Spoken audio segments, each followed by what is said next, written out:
El canal del Congreso presenta.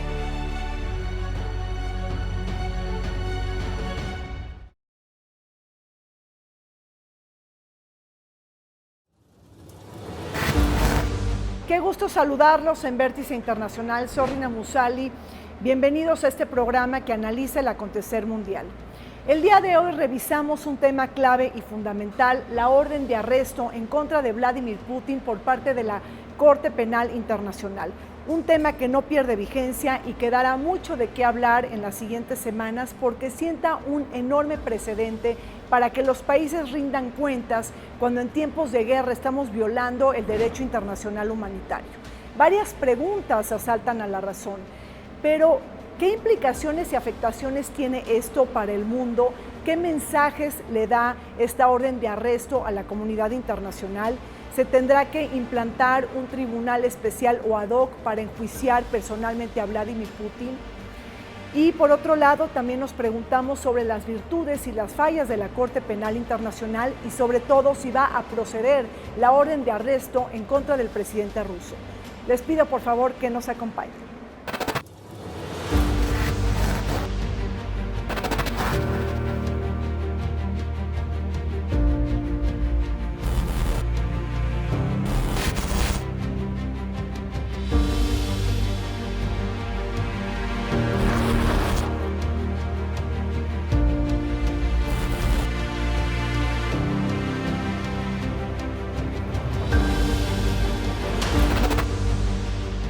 La ola autoritaria mundial está amenazando el estado de la democracia en el orden internacional.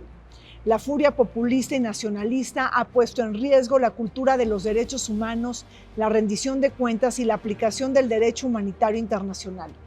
Asegurar castigos para el genocidio, crímenes de guerra y lesa humanidad, así como para dar cumplimiento de las convenciones de Ginebra, encuentra un momento flaco con los liderazgos que no buscan refrendar la justicia internacional.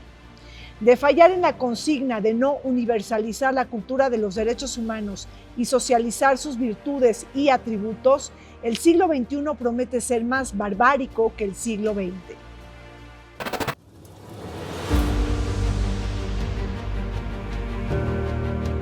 La Corte Penal Internacional giró una orden de arresto en contra del presidente de Rusia, Vladimir Putin, por su presunta responsabilidad ante el traslado forzoso e ilegal de niños ucranianos a Rusia.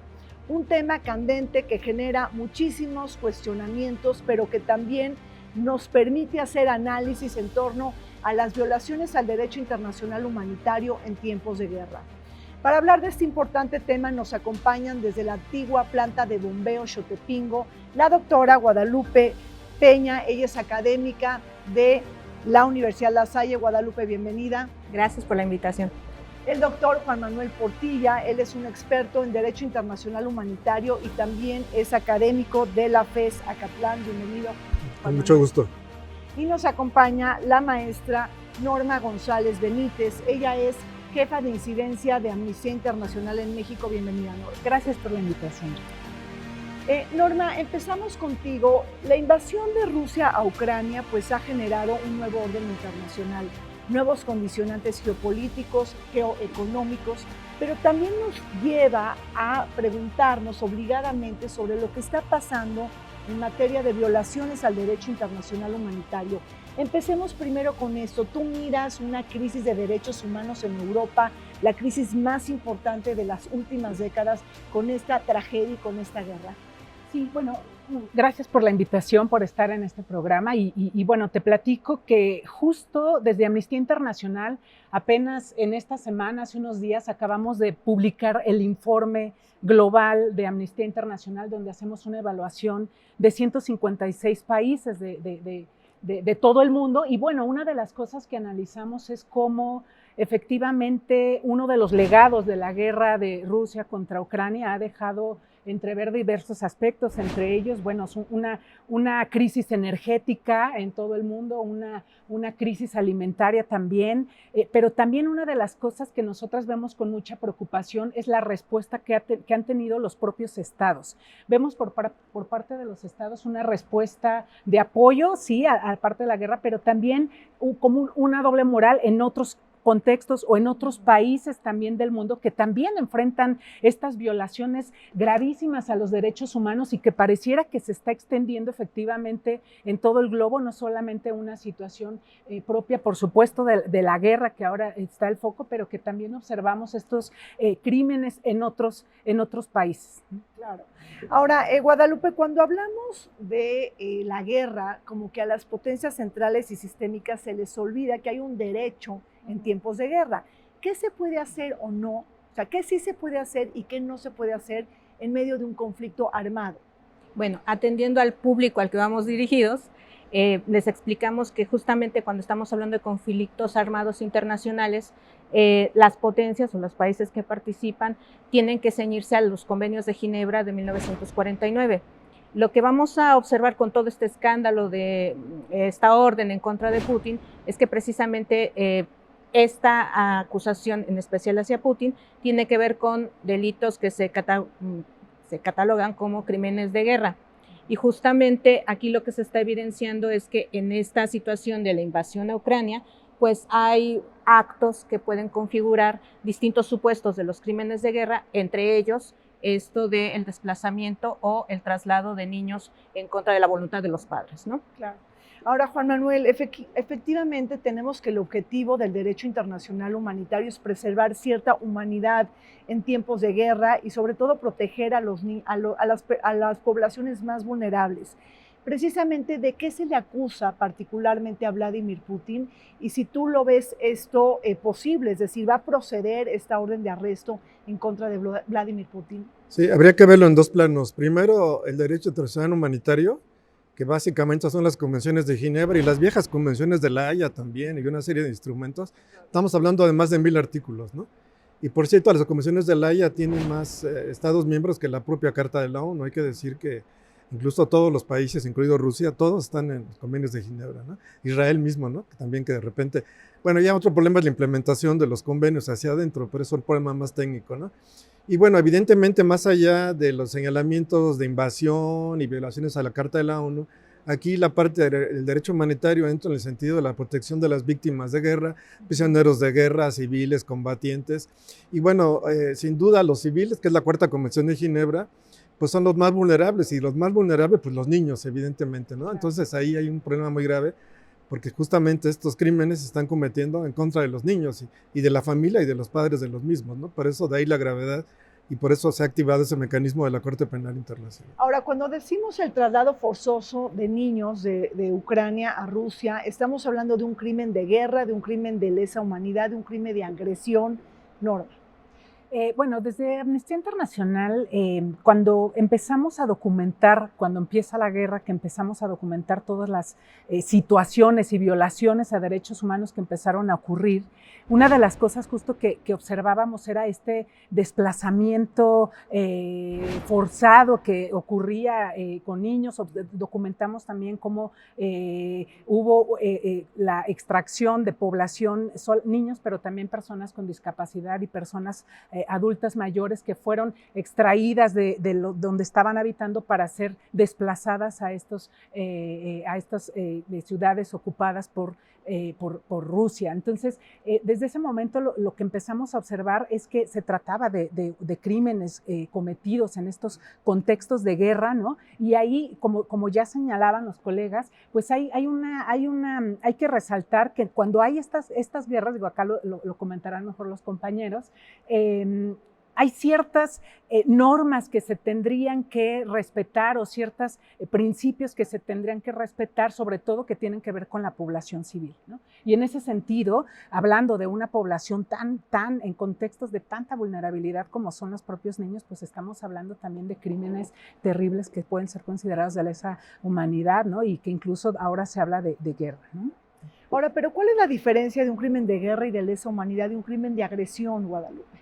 Mira, de acuerdo a la interpretación del Estatuto de Roma, un crimen de genocidio es cuando existe la intención de erradicar a un grupo étnico, nacional o racial con el fin de exterminarlo. En el caso de los crímenes de lesa humanidad, son todos esos casos atroces de pueden ser desplazamiento, como es el caso que estamos mencionando, persecución, secuestro, violaciones a personal civil. Es decir, estamos hablando de actos que van dirigidos a la población civil en general. Cuando estamos hablando de un crimen de agresión, repito, en términos del propio estatuto, estamos hablando desde ensayos que realizan vecinos frente a las costas de otro país, desde ensayos militares hasta propiamente lanzar un ataque ya para invadir la soberanía territorial de otro estado. Ahora, ¿ustedes ven probable o improbable que la justicia internacional toque a Vladimir Putin, Juan Manuel? Bueno, ya lo tocó, sí, ya lo tocó. Y no solamente a él, sino también a su ombudsman para los niños. Hagan de cuenta, la directora del DIF en Rusia, esta señora Vilova, ¿verdad? También ella está imputada, ¿eh? Es decir, en este caso Putin está imputada, no por crimen de agresión, hay que aclarar. El crimen de agresión no se le va a poder acusar a Putin porque es indispensable que sea parte del estatuto Rusia. Ese no se va a poder, nunca.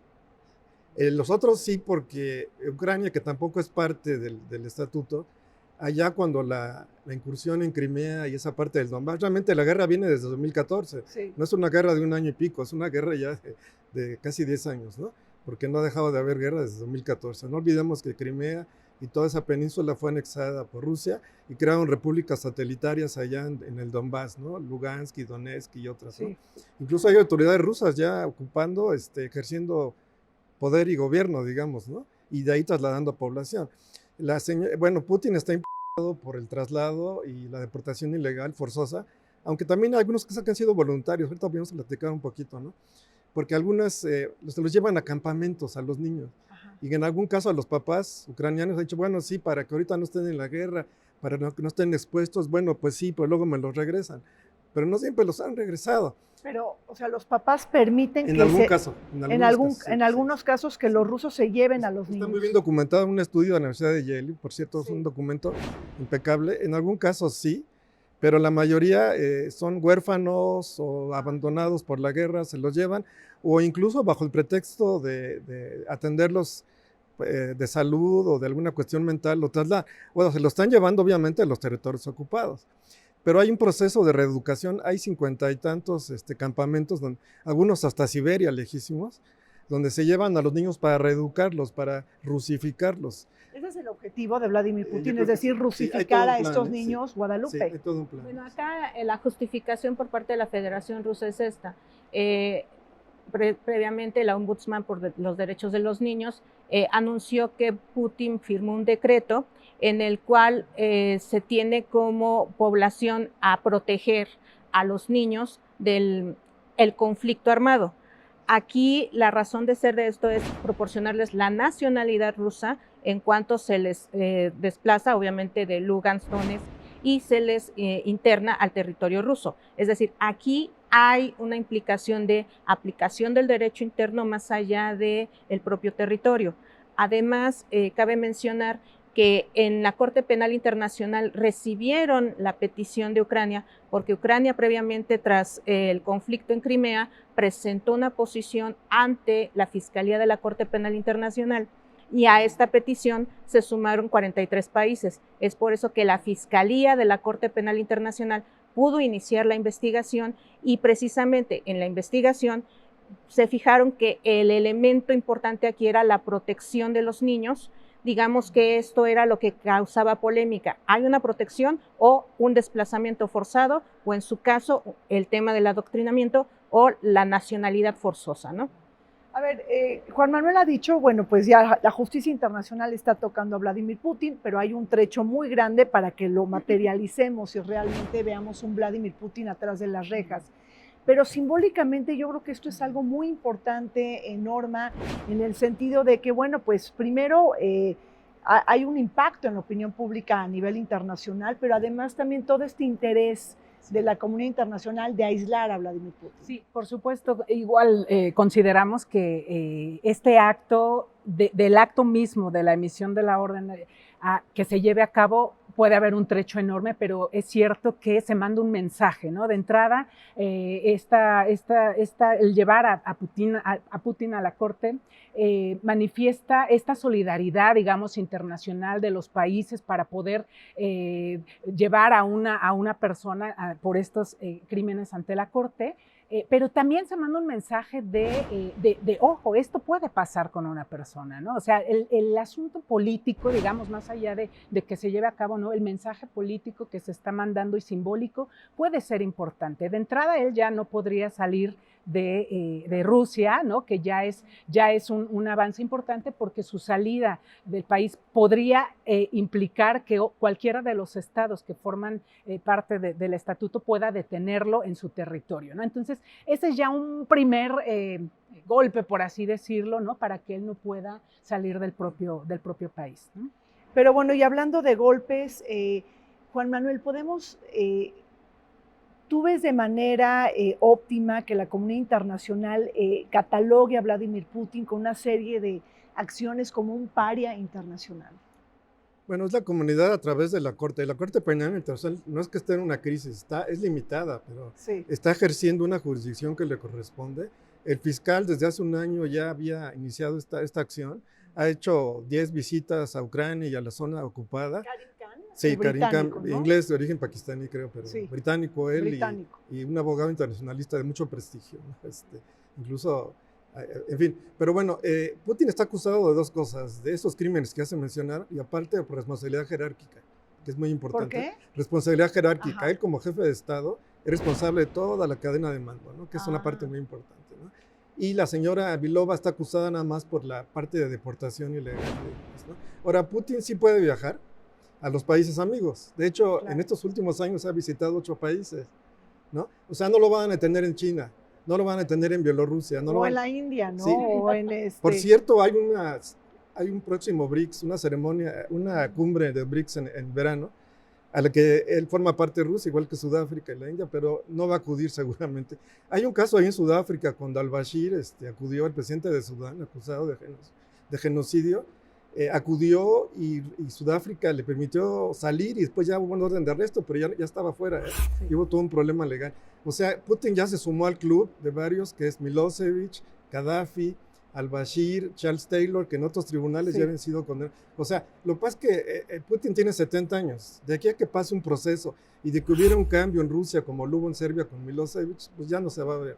Vilova tiene 38 años, ella sí podría ser, por su edad, enjuiciada en algún momento porque tendría más expectativa de vida, pero tendría que haber un cambio en Rusia, ¿no? O que viajara a un país donde la atrapen, pero va a tener cuidado de no moverse a esos países, ¿no? Claro.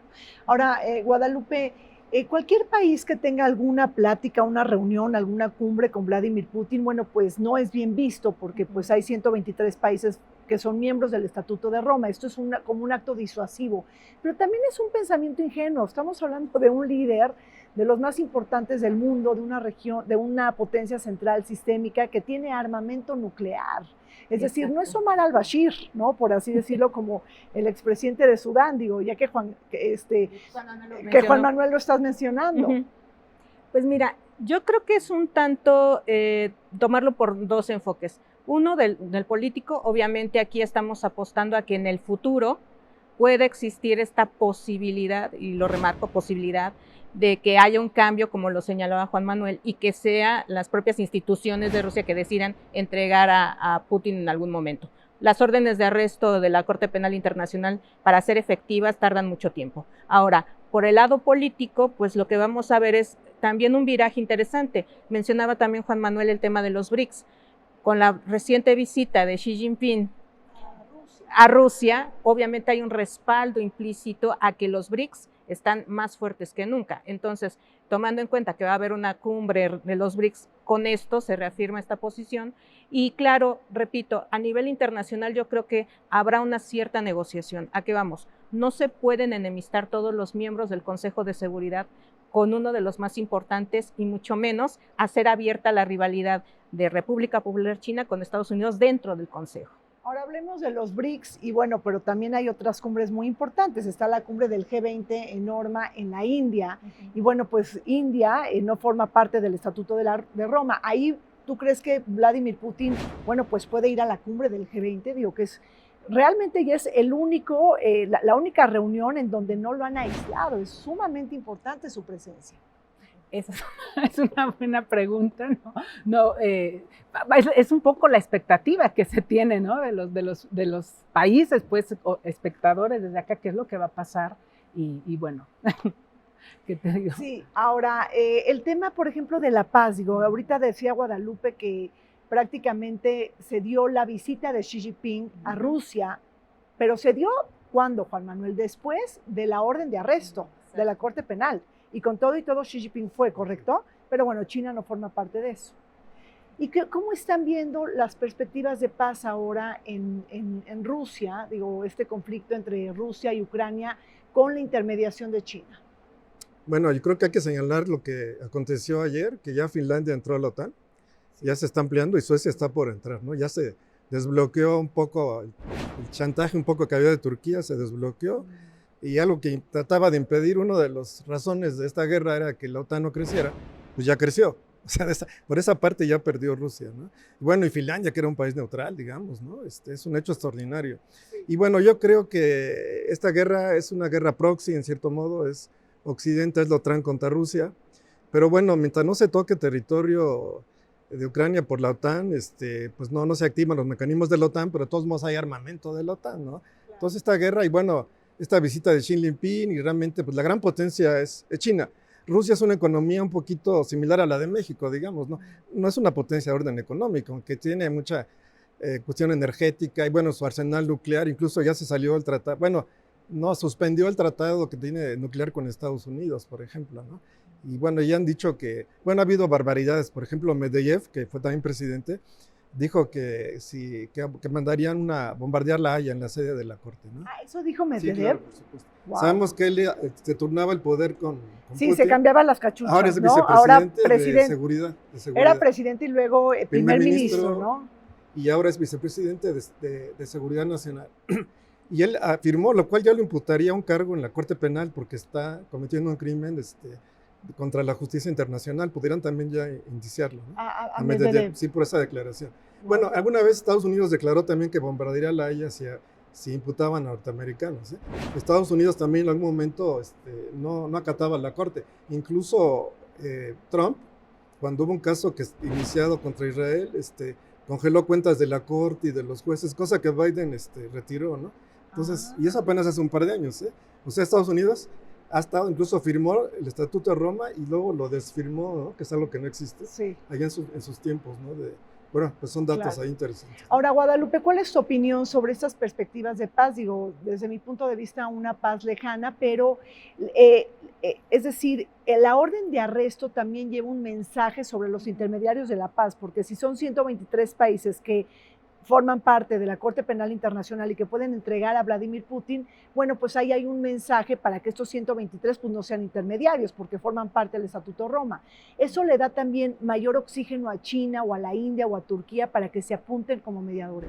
Yo creo que le da más cabida de negociación a la República Popular, porque de hecho cuando presentaron el plan de paz para Ucrania y Rusia, algunos de los que no se habían manifestado como aliados de la Federación Rusa lo hicieron, lo externaron y dijeron que era una buena posición para que Xi Jinping obviamente tomara el protagonismo como el líder ahora de esta zona.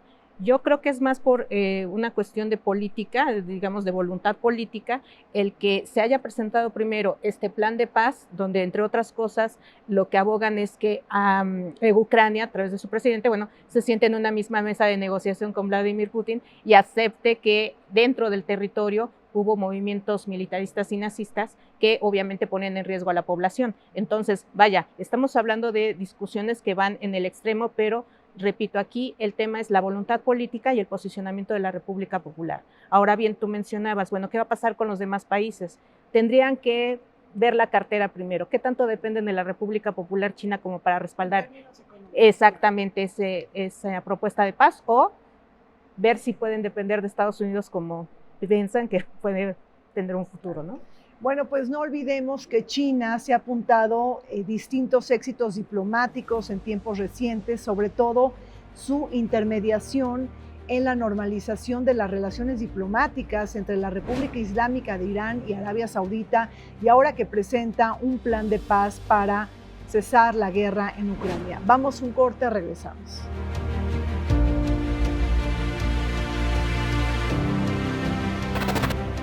La Corte Penal Internacional es un tribunal de última instancia para el enjuiciamiento de personas acusadas de cometer crímenes de genocidio, guerra y lesa humanidad. Su tratado fundador es el Estatuto de Roma y su sede está ubicada en La Haya, Países Bajos. El presidente actual es el polaco Piotr Józef Kowalski y su fiscal en jefe es el británico Karim Khan. Dentro de su composición figuran 18 jueces, donde destaca la mexicana Socorro Flores, quien fuera electa el 21 de diciembre del 2020 para convertirse en jueza de la Corte para el periodo 2021-2023.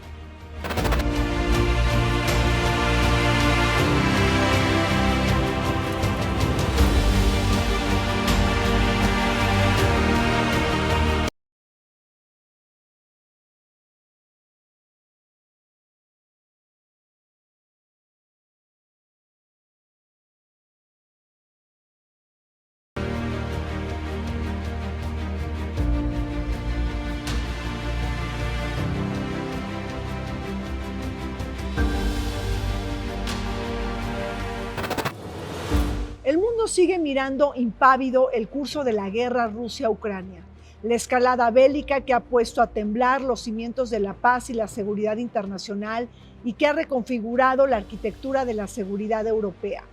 Precisamente después del primer año de la guerra, llegó la orden de arresto de Vladimir Putin por parte de la Corte Penal Internacional debido al presunto traslado forzoso e ilegal de niños y niñas ucranianas a Rusia. Según lo establece el Estatuto de Roma, el tratado fundacional del tribunal, que fue firmado por 123 países, que considera que la deportación ilegal de población de zonas ocupadas de Ucrania a Rusia como un crimen de guerra y violatorio del derecho internacional humanitario.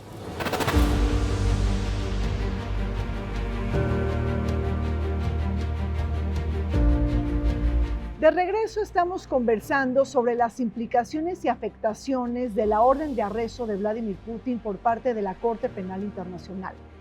Norma, la comisionada de los derechos de los niños en Rusia tiene una orden de arresto también y al parecer es la segunda mujer que enfrenta a la justicia internacional.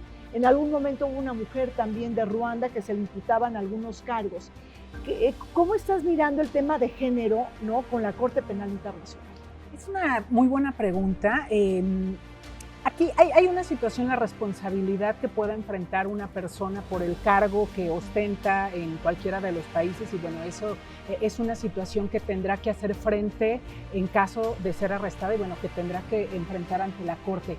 Pero es de llamar la atención precisamente que precisamente sea dentro de las órdenes, ¿no?, aparte de la que ya enfrenta Putin, sea una mujer quien está siendo llamada a juicio, y bueno, en ese sentido tendrá que asumir, insisto, los cargos, pero habrá que estar muy al pendiente de ver qué es lo que sucede, porque también es cierto que en otros contextos, digamos, donde hay cargos o responsabilidades administrativas, muchas veces son mujeres quienes terminan enfrentando los procesos penales o incluso en prisión. Entonces, bueno, sí llama la atención, habrá que estar observando qué es lo que sucede en caso de que sea prendida y cómo se va dando el proceso en su contra, ¿no? Juan Manuel. Bueno, yo quisiera agregar, es interesante porque cuando, por ejemplo, el juicio que hubo en Ruanda, al final a esta persona de nombre impronunciable, la verdad, sí, más bien le imputaron los cargos porque ella apoyó al marido un poco, el seguir al esposo, la obediencia, ¿no? Bueno, como mi esposo era de tal cargo, pues yo lo ayudé. Y un poco lo hice en el ámbito de una relación conyugal, digamos, ¿no? Y eso es interesante. Esta señora le llaman Lova, o María Liova, precisamente le dicen que es la madre de Rusia. Ella tiene 15 hijos adoptivos, 18 y 5 propios, entre ellos niños ya de Donbass. Entonces se ve como la imagen de la madre protectora, Y bueno, antes de la guerra pues hacía giras y hacía campañas de educación, de alimentación. Tiene mucha ascendencia y es una persona de 38 años, muy joven. Entonces es la madre rusa, pero realmente ella ha ejecutado el plan de Putin. Es decir, yo creo que aquí sí se han estado cometiendo crímenes, porque ella es la que dirige los campamentos de verano, pero que a veces se prolongan. Ha habido niños que los han podido recuperar, los propios padres de Ucrania, pero porque saben dónde están, incluso se trasladan lejísimos por ellos y van, imagínense, zona de guerra. Otros a través de Amnistía Internacional y Human Rights Watch y otros que han podido operar dentro de Rusia y Ucrania para recuperar a los niños. Ahora, incluso, ¿no? ¿Qué pasa con los procesos de la Corte? Creo que es importante. Lo más que puedes, la Corte no juzga en la ausencia. O sea, el juicio va a quedar parado. Es decir, lo que sigue nada más es que la Corte confirme los cargos en una sala posterior y hasta ahí se acabó. Pero bueno, el hecho simbólico es muy importante. Todavía incluso creo que podrían ser acusados de genocidio, porque el traslado de menores de un grupo a otro es una causal de genocidio, que ya es muy fuerte, pero puede ser genocidio, es el más alto umbral de crímenes de lesa humanidad. Ahorita sean nada más por crímenes de guerra, porque es en un contexto de guerra, pero eso no excluye que también los crímenes de lesa humanidad se pueden cometer incluso en tiempos de paz también. También. Ahora, pero también sí, hay todo un debate internacional sobre los cargos que se le tienen que imputar a Putin, Guadalupe, pero por ejemplo, todos los ataques de Rusia a la infraestructura civil con el suministro de agua, de energía, de insumos básicos, ahí también la Corte Penal puede hacer algo. Sí, te decía que incluso en los actos que configuran crímenes de guerra contempla que la destrucción de sitios que son para resguardo de población civil que es catalogada como no combatiente, son sitios de protección. Entonces, por ejemplo, por ahí hay un video que ilustra el ataque a un teatro en Mariupol, si no me falla la memoria, donde obviamente se resguardaba población civil, pero aquí la falla fue que no se señaló que había población civil. Entonces, vaya, tiene que haber también una parte de responsabilidad de las propias autoridades ucranianas, porque ellos no pudieron poner en riesgo, por voluntad propia, esta situación de distinguir cuáles son los lugares de resguardo de población civil no combatiente y cuáles eran propiamente lugares para objetivos militares. Ahora, creo que hay algo muy importante. Vladimir Putin tiene inmunidad nacional, es decir, tuvimos un referéndum constitucional en el 2020, va a aparecer en la boleta electoral en el 2024, en el 2030, para quedarse hasta el 2036, puede ser senador de por vida, sin cargos, sin investigaciones y arrestos. Pero el gran sentimiento de la justicia internacional es que no haya impunidad allá afuera, es decir, la inmunidad nacional, bueno, pues en términos de soberanía sí, pero no a nivel internacional. De hecho, ahí te quería hacer un comentario respecto a esto último. Para la Corte Penal Internacional, estos jefes de Estado o de los que dependen en cadena de mando no tienen inmunidad. Claro. Ahora bien, la razón... O sea, ni siquiera a nivel interno. Nivel interno. ¿A qué voy? Vladimir Putin reformó la Constitución en un primer momento para hacer ciertas, adecuaciones respecto al derecho internacional en 2019. La primera fue considerar que se daría privilegio o preeminencia a la Constitución y leyes internas por encima del derecho internacional. Esto atendiendo a que ya ciudadanos rusos que se encontraban como refugiados en algunos países europeos ya habían presentado algunas quejas ante los ombudsman y obviamente ante el Tribunal Europeo de Derechos Humanos. Esta reforma en especial, ¿a qué iba dedicado? A que si en un momento recibían alguna sentencia de este tribunal condenándolos por violaciones de derechos humanos, pues obviamente ellos privilegiarían la Constitución y no reconocerían las sentencias internacionales.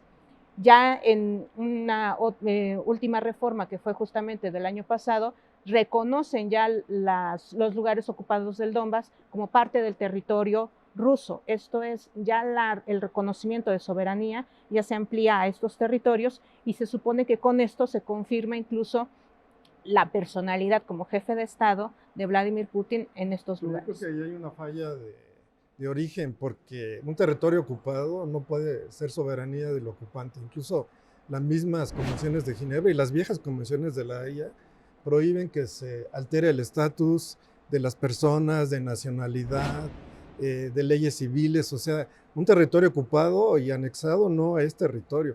Incluso están las repúblicas antes, por ejemplo, de acá de Georgia, ¿no? De Abjasia y Osetia del Norte, que que se han proclamado como rusas, pero no son aceptadas por nadie más que por Rusia. Sí, no son reconocidos. Transnistria también, Sí. con Moldova, por ejemplo, ¿no? Y sentaría un precedente muy peligroso la anexión y posterior soberanía. Eso es inaceptable, ¿no? Es más, esas autoridades que están rusas ahí son de facto, ¿eh? Más allá, el derecho interno ruso es una cosa, pero ellos no pueden gobernar bajo el derecho internacional. Norma, el tema también de Ucrania, es decir, no es miembro de la Corte Ucrania, pero sí reconoce la jurisdicción de la Corte. ¿Cómo funciona eso? A ver, platícame.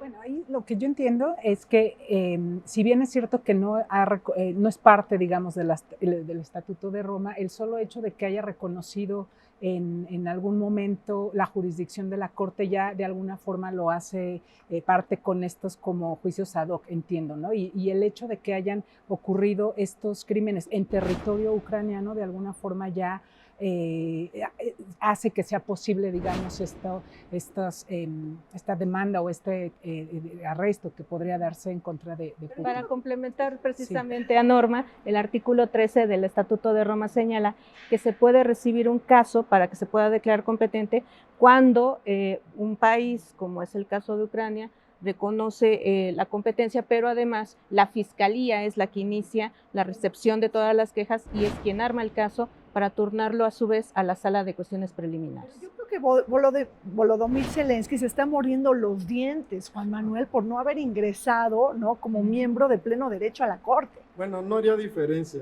porque el mecanismo por el artículo 12, fracción 3, cuando hubo la invasión y anexión de Crimea, que hay que decir, no la reconoce nadie más que Rusia, o sea, Crimea sigue siendo un territorio para la comunidad internacional y para la ONU, incluso para México, aunque no se pronuncie como Ucrania, Quizá la consecuencia de la guerra y del cese de fuego en algún momento sea que ya se reconociera por lo menos que Crimea ya es parte de Rusia, pero hasta ahí.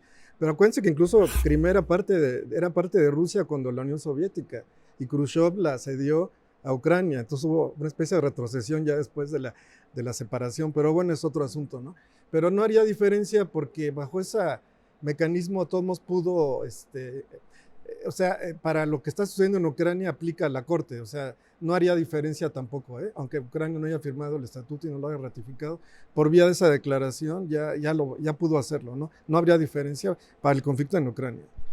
Ahora, como que hay confusión en las personas cuando hablamos de la Corte Penal Internacional en La Haya y también está la Corte Internacional de Justicia en La Haya. Entonces aquí esto genera un poquito como de confusión, no sabemos bien dónde están las líneas dibujadas. ¿Cuál es la diferencia entre una y otra? Por favor, platíquenme, Norma. De hecho, yo les hago la aclaración a mis alumnos en la clase de Derecho Internacional de, por favor, cuidado con expresarse como Tribunal de La Haya, porque entonces la siguiente pregunta sería, ¿cuál de todos? ¿Por qué? Porque Corte Internacional de Justicia pertenece al sistema de Naciones Unidas y ahí se dirimen los conflictos entre estados que se acusan por violar obligaciones internacionales, en su caso tratados, y que en el caso de la Corte Penal Internacional, si bien es una corte que se establece en la misma ciudad de Países Bajos, su competencia es distinta, porque en este caso se llevan casos de personas en las cuales se les puede acreditar responsabilidad penal individual. En este caso, pues estamos hablando de Vladimir Putin, en otro momento de Bosco Taganda o personajes como de ese tipo, pero que por su rango, jerarquía, cadena de mando, son responsables de la Comisión de Crímenes Internacionales. Sí, la Corte Penal Internacional juzga a personas de carne y hueso, con nombre y apellido, ¿no? Porque realmente detrás de las instituciones están las personas. Es una responsabilidad individual, porque el derecho penal funciona así, ¿no? Ahora, la Corte Nacional de Justicia, pues sí, es parte del sistema de Naciones Unidas.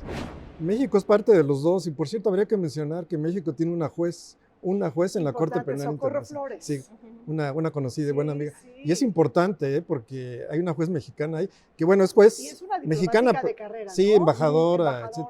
Pero ella no va a atender instrucciones de México, es juez de la Corte.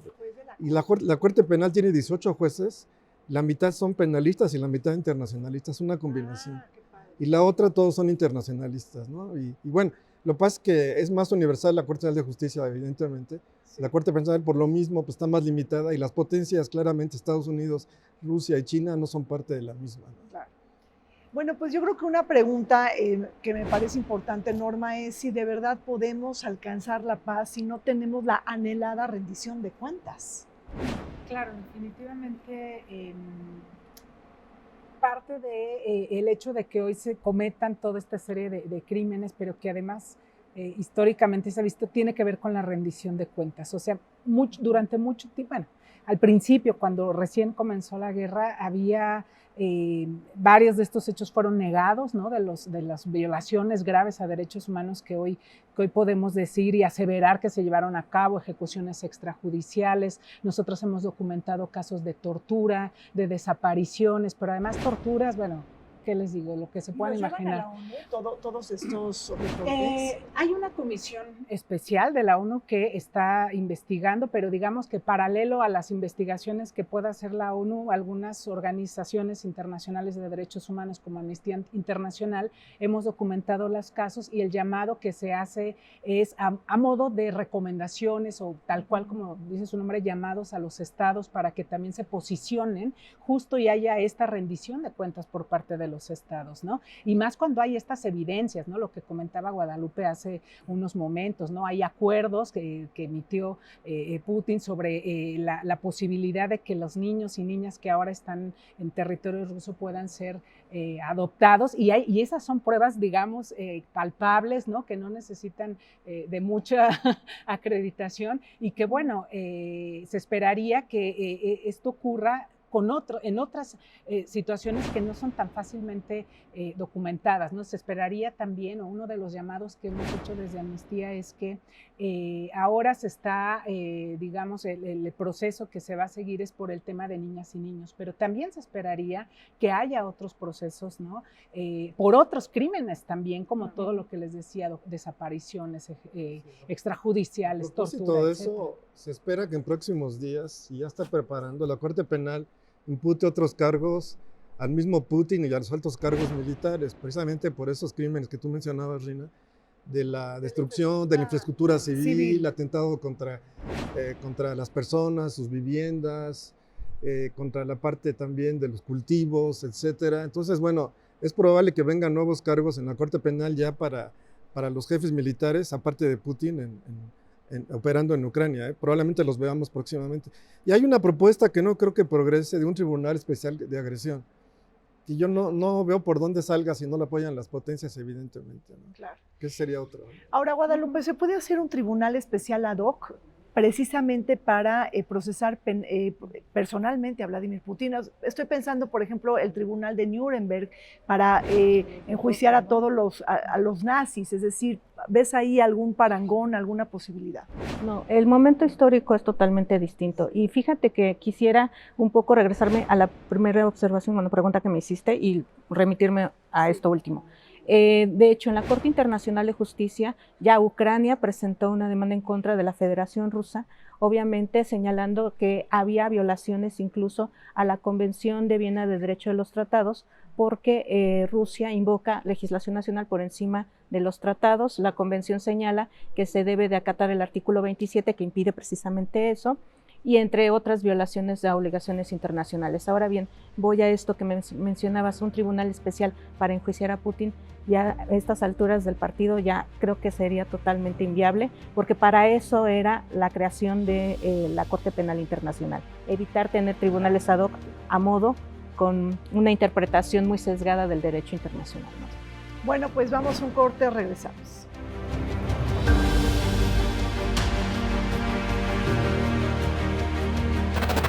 La Corte Penal Internacional está integrada por 123 estados parte que han ratificado el Estatuto de Roma, que fue adoptado en 1998. Los países que no lo han hecho han sido Estados Unidos, Rusia, China e Israel, entre otros.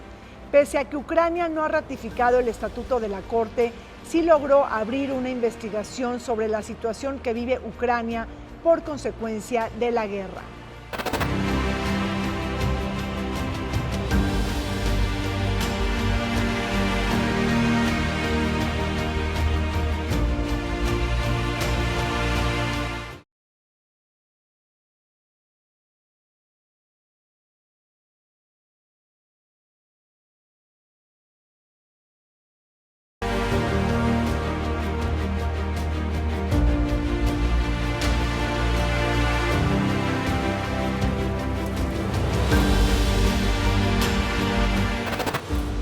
Detrás de las enormes críticas que se le imputan a la Corte Penal Internacional y de la crisis por la que está atravesando, no olvidemos que este tribunal sí ha logrado apuntarse a algunos logros.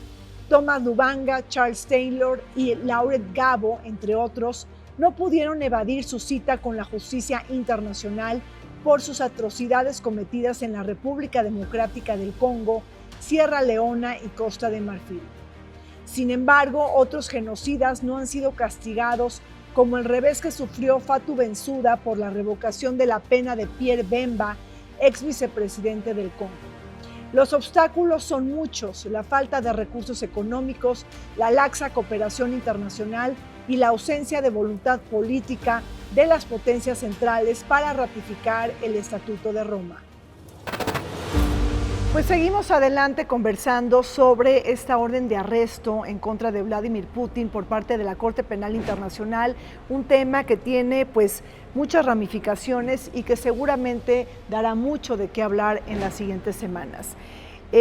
Juan Manuel, algunos hablan de una crisis existencial de la Corte Penal Internacional. Recordemos que Filipinas abandona la Corte, Burundi, Sudáfrica amenazó de hacerlo y no lo hizo. ¿Tú estás viendo una crisis o por el contrario necesitaban de una orden de arresto de gran calado para darle mayor credibilidad a la Corte? Yo creo más lo segundo que dices. Sí, ciertamente se le acusaba a la Corte de llevar puros casos africanos y realmente los casos que han imputado hasta las fases finales han sido africanos. También porque en África está revuelta de guerras civiles y violación, pero además es una zona estratégica, más el África, digamos, subsahariana, que no hay un dominio, digamos, de alguna de las potencias, entonces un poco permitió todo eso, ¿no? Finalmente hay un escenario que permitió que se juzgaran en África, ¿no? Pero bueno, ya trascendió África, hay casos preliminares, hay un caso contra Israel, hay casos de investigación también de Venezuela, hay por ahí otros casos más ya fuera del ámbito africano, pero bueno, verdaderamente se lleva la estrellita porque pues, Rusia no es cualquier cosa. Entonces yo creo que la Corte aquí levantó mucho en términos mediáticos, además, aparte de que, bueno, hace su labor judicial, que es impecable, pero yo creo que si tuvo alguna crisis ya salió de ella con este caso sin duda. Con el caso de Putin. Sí, por supuesto. Claro, ahora hablando de África, Guadalupe, sí, le llaman como una corte penal al estilo colonial, ¿no? Y África está pretendiendo tener mejor una corte penal de tipo regional. Los africanos están enojados con esta corte, pero bueno, eso no significa que la corte pues pueda abrir, pues tener la mirada hacia otros países. Mira, yo creo que también es un tanto una actitud hipócrita, por así decirlo, porque mira, dentro del estatuto de la Corte señala que la competencia es complementaria. ¿Qué significa esto? Quienes son parte de la Corte, quienes reconocen su competencia, están obligados a que si tienen a un personaje que comete crímenes internacionales, ellos lo tienen que castigar en su territorio. Si ellos no pueden, entonces le piden a la Corte que lo haga por ellos. Entonces, digamos que en esa línea es donde se manejan muchos de los casos de estados africanos. Yo aquí destaco dos casos importantes, pero solo por el hecho de los temas, y a lo mejor aquí Norma me secundará. Tenemos el caso de Bosco Ntaganda, que mencionaba yo hace unos minutos, que es el primer caso en el cual se encuentra culpable a alguien por esclavitud sexual y también por el alistamiento de niños como soldados en movimientos de guerrilla. Tenemos el caso de Al-Mahdi, que es el caso de este sujeto que fue autor intelectual de destrucción de patrimonio cultural, cuando en este caso la destrucción de patrimonio cultural se equipara a un delito de genocidio y crimen de guerra.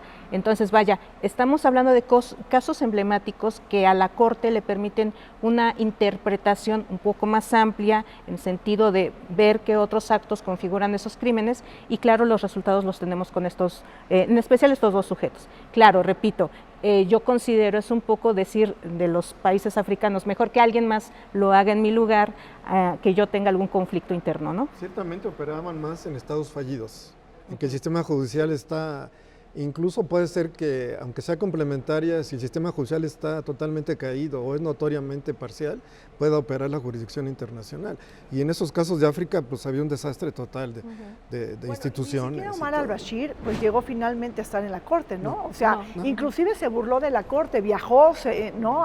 Creo que 74 veces viajó en más de 20 países, es decir, se Pero burló ese de la caso corte. tuvo un quick, digamos, político, porque fue más el utilizar el caso para que Barack Obama negociara con él y pudieran llevarse a cabo el referéndum en Sudán. Digamos que ahí fue otra, digamos, Más la parte política. otra cuestión política. Sí. Norma, virtudes y fallas de la corte.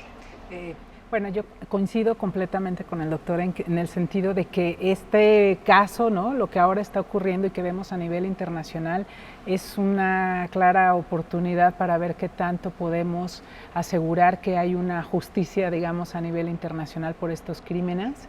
Una de las cosas que nosotras observamos es esta, les decía al principio, como esta doble moral, por así decir, en la comunidad internacional, donde por un lado hay una solidaridad para poder llevar a juicio a un presidente como Putin, pero por otro lado también hay una cierta, un solapamiento o ¿no? cierta anuencia, digamos, ante otras violaciones graves en otros países, ¿no? Pensemos, por ejemplo, en Estados Unidos, que muy apoyando, digamos, estos procesos, pero que al mismo tiempo al interior se llevan a cabo violaciones terribles, como la expulsión de más de 40,000 haitianos el año pasado, ¿no? Y bueno, otros casos en otros países, ¿no? O en otros estados. Y también una de las cosas que observamos es que o de los reclamos, digamos, que se hacen en este informe es que lo que hoy está sucediendo en Ucrania y con la guerra y en Rusia, si desde otras antecedentes que ya venían de Rusia se hubiera llevado a la justicia, es probable que se hubiera mandado un mensaje distinto, ¿no? Entonces hoy la Corte puede, digamos, el hacer justicia puede mandar un mensaje potente a nivel internacional, que esperemos que así suceda. En este sentido yo creo que es un disuasivo, es decir, ya muchos posibles genocidas o perpetradores de crímenes internacionales lo pensarán dos veces porque pues, habrá alguna posibilidad que los enjuicien. Entonces tiene un carácter simbólico muy fuerte. Putin y Vilova son prófugos de la justicia internacional, pasaban a formar de un club selecto de señalados y eso no se lo van a quitar nunca, ¿no? Más allá de que jamás toquen una cárcel. Además, los delitos no prescriben. No, son imprescriptibles. Sí. Eso es muy importante. Bueno, Putin pues ya tiene 70 años, digo, probablemente no alcance a pisar una cárcel. Vilova puede ser porque tiene 38 años. Claro. ¿Sí? Ahora, hablando de la Corte Penal Internacional, Guadalupe, pues América Latina, ¿no? Hay muchos países de América Latina que no forman parte del Estatuto de Roma, pero ahí Karim Khan, el fiscal general, pues tiene una investigación abierta en Venezuela. Platícanos, ¿cómo está el caso de Venezuela? De hecho, aquí hay dos versiones, que eso es lo que también deberíamos estar atentos, porque desde que se tiene noticia de las distintas opiniones que se presentaron, tanto por parte, en su momento, Brasil incluso a través de Bolsonaro presentó un cierto posicionamiento al caso, tenemos también trabajos que se presentaron a través de organismos internacionales que vinculaban a Nicolás Maduro, en especial por la violación a derechos políticos, pero en especial en esto de la segregación de población y el desplazamiento hacia Colombia. Entonces, vamos, tenemos varias vertientes, varios focos abiertos ahí. La cuestión es que hasta que se quede plenamente integrada la investigación sobre un delito en particular, en este caso sería crímenes de lesa humanidad, hasta entonces el propio fiscal podría ya presentar el caso ante la sala de cuestiones preliminares. Pero en esto que te estoy platicando pueden pasar años. Y siempre ha sido, digamos, esa una de las tantas críticas a la Corte, que tardan en turnar los casos de la Fiscalía a la sala, pero esto es simplemente para garantizar certeza jurídica, ¿no? Por supuesto. Venezuela, ¿cómo ves, Juan Manuel? Bueno, es importante que la Corte haya salido de África, si bien como dice aquí la colega, pues pueden llevar años y quedarse ahí. Mucho depende cómo lo promueva el fiscal, ¿eh? Incluso tuvimos un fiscal latinoamericano, Ocampo, el primero, muy combativo. Incluso él estuvo en cuestión, argentino. Argentino. Incluso había sido fiscal, había sido ombudsman, había sido gente muy vinculada a Amnistía, etcétera, y fue el primero que eligieron y fue muy fuerte, muy combativo. Pero bueno, el fiscal no manda todo. Además, hay casos que lleva el Consejo de Seguridad que son los más fuertes. fue el caso contra Gaddafi y contra al-Bashir. Fue a través de un mecanismo que le da al Consejo de Seguridad para activar los casos. Obviamente aquí no podría ser porque Rusia es parte del Consejo, ¿no? Y ahí es donde se traba el asunto. Incluso las resoluciones del Consejo de Seguridad pues, se han trabado también porque pues, Rusia veta, evidentemente. Además ahí está China, que también puede vetar o se ha abstenido en algunos casos, ¿no? Entonces, bueno, el sistema, esa pequeña oligarquía que se creó a partir de la Segunda Guerra en términos del poder, sigue presente ese status quo. Por eso yo dudo que se hable tanto de un orden internacional, pues sigue siendo un poco el mismo, ¿eh?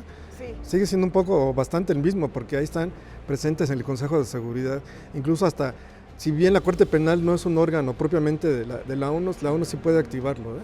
El propio Consejo de Seguridad. Sí están ligados. Bueno, pues así es, se nos acabó el tiempo, de verdad muy agradecida con Norma, con Guadalupe y con Juan Manuel por haber participado en este programa. Efectivamente, el mundo necesita de la Corte Penal Internacional para que los crímenes de guerra, de lesa humanidad y de agresión no queden impunes. No se vayan, regresemos en un momento más.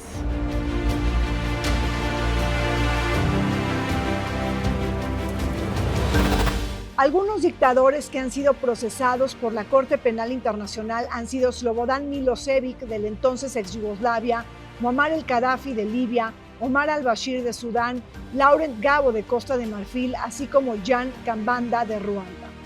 En la actualidad, el presidente de Rusia, Vladimir Putin, tiene una orden de arresto. Se le acusa de ser el responsable de crímenes de guerra por la deportación ilegal de niños ucranianos a Rusia. El tribunal indicó que las acciones se cometieron a partir del 24 de febrero del 2022, cuando Rusia invadió a Ucrania. Se nos acabó el tiempo en Vértice Internacional, pero antes de despedirme de ustedes, quisiera agradecer enormemente a la planta de bombeo Xotepingo por habernos brindado todas las facilidades para grabar este programa de Vértice Internacional. Hasta pronto.